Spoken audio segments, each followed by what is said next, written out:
On Monday, September 17th, 2012, at 7 a.m., bright and early, Miller's Windmill Service, Dwayne and Tanya Miller pulled in to reunite the windmill with the barn at the new location. The windmill motor was dated February of 1935.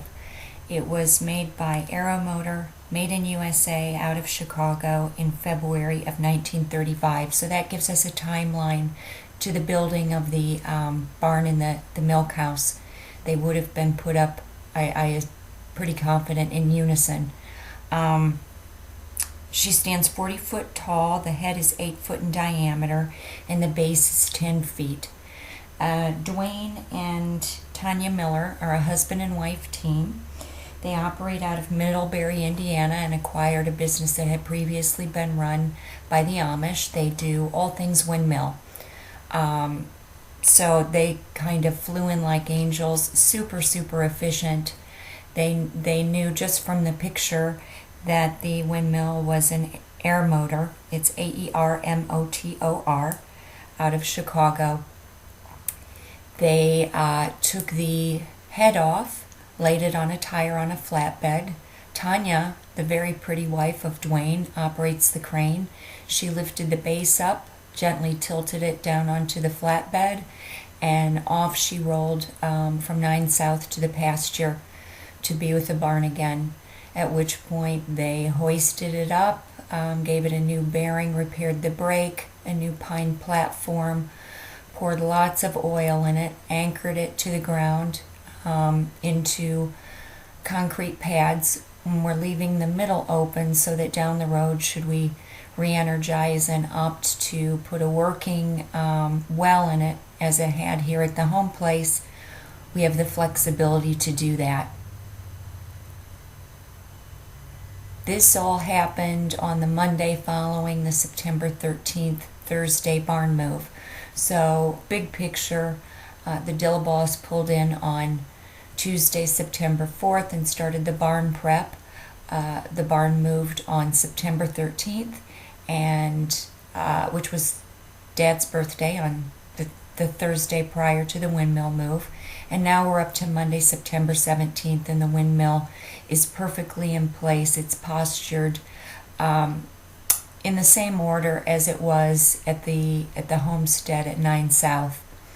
So the objective was to keep the barn, milk house, and windmill together as a family, because back in the day when the barn was utilized by Grandpa Marion as a dairy barn, the barn housed the dairy cows.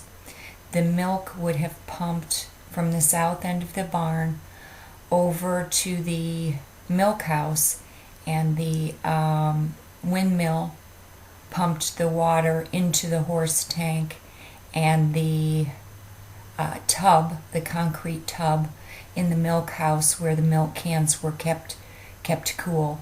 So they functioned in unison and were all built in the 1930s.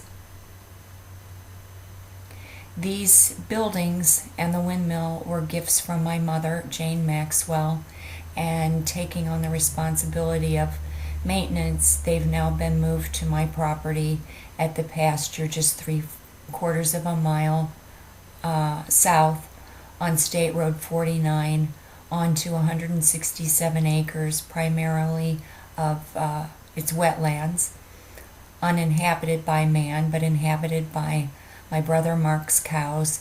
It's a beautiful, beautiful landscape, and a pasture.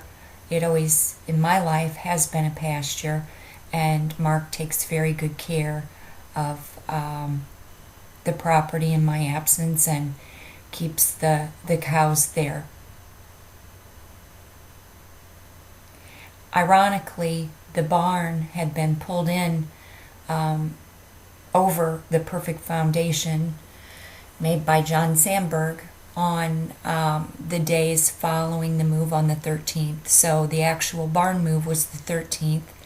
The Dillabaws painstakingly pulled her over the foundation, got her perfectly aligned, and as irony would have it, while the windmill was being erected, the barn was in unison set down onto its brand new foundation.